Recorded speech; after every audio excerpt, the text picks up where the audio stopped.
Hallo, vor mir habe ich das Samsung Galaxy A55 5G und in diesem Video zeige ich Ihnen, wie Sie dieses Telefon ohne Passwort entsperren können. Okay, aber bitte versuchen Sie nur, Ihre eigenen Geräte zu entsperren, auf keinen Fall die von jemand anderem, denn das ist ein Verbrechen und unethisch. Entsperren Sie also nur Ihr eigenes Telefon. Die zweite Sache ist, dass wir einen Werksreset über den Wiederherstellungsmodus durchführen müssen, daher werden wir alle unsere Daten verlieren. Und die dritte Sache ist, dass das Telefon uns nach dem Zurücksetzen, wenn wir zum Einrichtungsprozess gelangen, verifizieren möchte und der Google-Kontoschutz erscheinen wird.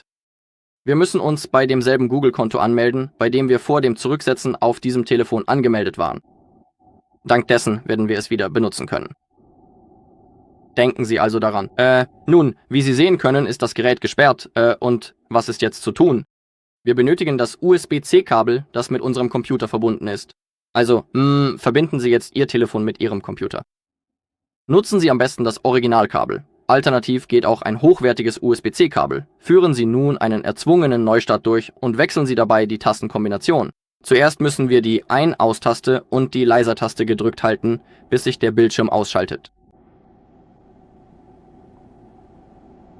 Halten Sie die Ein-, Aus- und Lauter-Taste gedrückt. Sobald das Samsung-Logo erscheint, lassen Sie die Ein-Aus-Taste los, halten aber die Lauter-Taste weiter gedrückt. Dadurch starten wir den Wiederherstellungsmodus genauso. Wählen Sie nun mit den Lautstärketasten Wipe Data Factory Reset aus und hier haben wir auch die Informationen. Das ist die Sache, von der ich am Anfang gesprochen habe.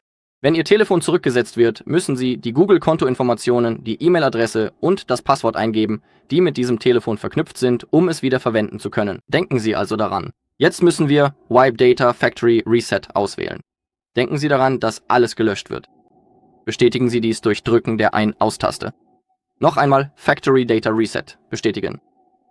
Okay, das Löschen der Daten ist abgeschlossen. Wählen Sie Reboot System Now und bestätigen Sie mit der Ein-Aus-Taste. Warten Sie, bis das Telefon neu startet und führen Sie den Einrichtungsprozess durch. Das war es auch schon für dieses Video. Danke fürs Zuschauen. Wenn euch das Video gefällt, lasst gerne ein Like und Abo da.